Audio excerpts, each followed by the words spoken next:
Round 1. Fight. Even 33 years after its debut, the Mortal Kombat series can still shock and impress with its over-the-top violence and gory spectacle. That feels especially true with the latest game compilation and documentary release from developer Digital Eclipse, which not only brings the earliest Mortal Kombat games back for another round, but also offers deeper insight into their history and how this brutal fighting series was brought to life. Though the collection falls just a bit short of executing a proper fatality due to a few unfortunate omissions and some uneven balance and polish for the games that are here, it still offers enough of a comprehensive and engaging dive into the genre's most infamous franchise to make for a killer package. It's funny to think that it all started from 4 guys in Chicago that just wanted to make a cool martial arts game. And those people.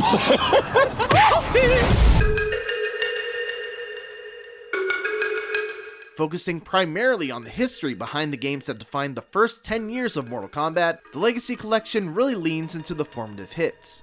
It starts from the first Mortal Kombat arcade game in 1992 and goes through the series' first steps into 3D with Mortal Kombat 4 and the handheld ports of Mortal Kombat Deadly Alliance, which tells the larger story of how Mortal Kombat co-creators Ed Boon and John Tobias went on to shake up the genre. Included in the Legacy Collection is the original Mortal Kombat trilogy and its ports, MK4, the Mythologies and Special Forces spin-offs, and the various handheld releases of other MK games. You're free to jump into any game in the collection right from the start, and they are essentially as they were upon release, which includes the memorable quirks, secrets, and exploits that were present. Unfortunately, this also includes the infamous enemy AI from certain versions of the original trilogy, notorious for reading player inputs and snapping back with counterattacks. Kitana wins. Round 1. Fight. It was very jarring to see how brutal and, at times, unfair CPU opponents can be. The arcade ladder for MK2 and MK3 and its variations in particular, even on the lowest settings, can be relentless, though it's at least a great way to see just what 90s gamers were up against. However, the collection does make efforts to balance those hurdles by adding some firsts, such as a fleshed out training mode with tuning options, a difficulty setting for most games in the main menu, a fatality trading mode to help nail down the timing of those pesky finishers, and online play. One of the more helpful features that the Legacy Collection includes is the rewind option, which lets you roll back 30 seconds of playtime in every game. This rewind can be a super useful option for offsetting the often absurd difficulty, but it's also nice to have for trying to perfect your run when going for a particular secret in arcade mode. However, one strange quirk is that rolling back in the middle of a fight can often supercharge enemy AI, which already has the odds stacked in their favor. In some cases, you'll be left in a death loop of attacks with the AI somehow countering your rollback with a brutal throw or special move. To be clear, these are not total remasters. While some healthy new features come with the collection, the classic games are essentially as they were, with only quality of life updates and visual tweaks to dress them up for modern platforms. You can even add some neat visual filters and borders to simulate the old school arcade or home experience, or just strip it back to its essentials. The Legacy Collection doesn't just focus on the key arcade games, it also includes many ports released after and alongside them. It's such a great decision to include the supplementary ports for the Sega Genesis, Super Nintendo, and handheld devices, as they help show just how popular Mortal Kombat was and how much work went into each release. Even though they're not totally up to the standards of the arcade releases, the ports still hit the spot when it comes to showing off that classic MK combat and spectacle. That said, parts of the package do feel more like curiosities, showing how early Mortal Kombat ran on most modest hardware. For instance, playing the Game Boy and Game Gear versions of Mortal Kombat 1 can be an eyesore. The handheld side experience is blown up to fit a larger screen, and the gameplay is so sluggish and unresponsive that it can feel disorienting.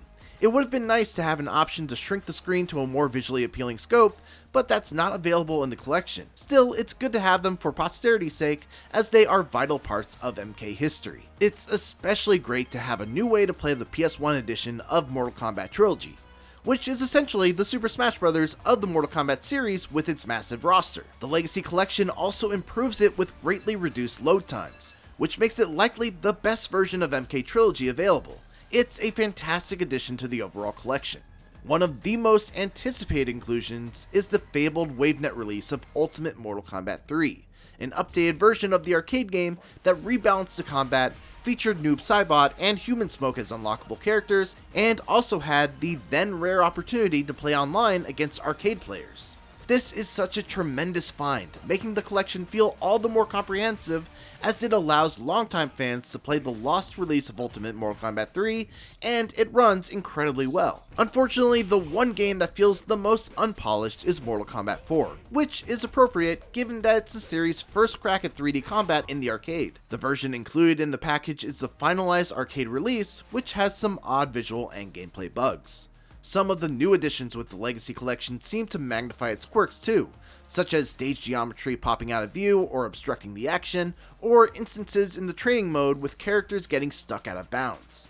In that way, it feels like a letdown given that this is the only modern way to play Mortal Kombat 4. Interestingly, the Legacy Collection includes playable versions of some of the franchise's early spin-offs, including Mortal Kombat Mythology Sub-Zero and Mortal Kombat Special Forces, which have not been seen since their initial releases.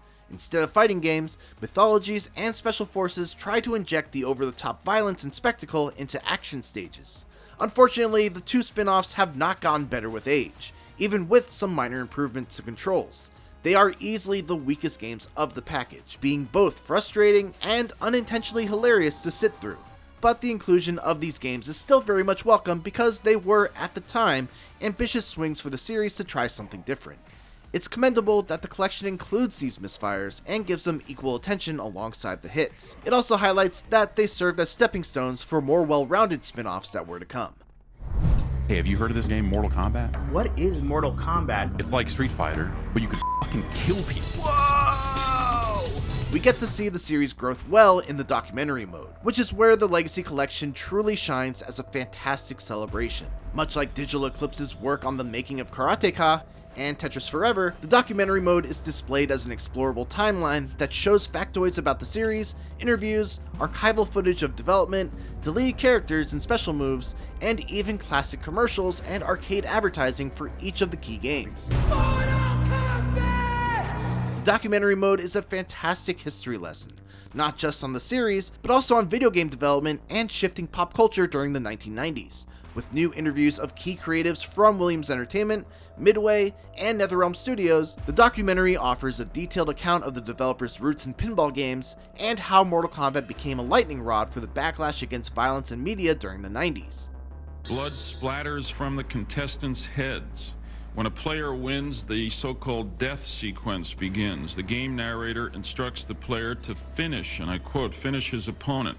It's awesome to hear details on how Mortal Kombat became a pop culture hit, and how the developers felt about fans who thought Mortal Kombat 3's run button changed the meta too much. It's a fantastic dive behind the scenes. All in all, the Legacy Collection has some truly great inclusions and additional features, but it's also hard not to be just a little bit let down by some game omissions that would have helped round it out even further. Along with the lack of the N64 release of the Mortal Kombat trilogy, which had a fun and experimental 3v3 mode, Mortal Kombat 4 Gold Edition and the console versions of MK Deadly Alliance not being included really make for an odd choice given that they were the series' more confident steps into 3D. This also results in the documentary mode skimming over certain details in the timeline due to the absence of these games. While the core focus was on the main games within the first 10 years of the series, and other outside or technical issues likely prevented these games from being included, it's still a bit disappointing to see the package lose steam towards the end, even with how impressive the Game Boy port renditions are. Mortal Kombat Legacy Collection is not only a great roundup of the franchise's earliest hits, it's also a tremendous history lesson on the building of a fighting game franchise that remains influential today. This compilation could have covered more of the noticeable gaps in time toward the end, and it could have made further efforts to tweak the tuning of some infamously imbalanced enemy AI, but the Legacy Collection is still a great package that offers the best way to play classic Mortal Kombat and learn about both the series itself and the people who made it. Sub-Zero wins. For more, check out our reviews of Double Dragon Revive or Ninja Gaiden 4. And for everything else, stick with IGN.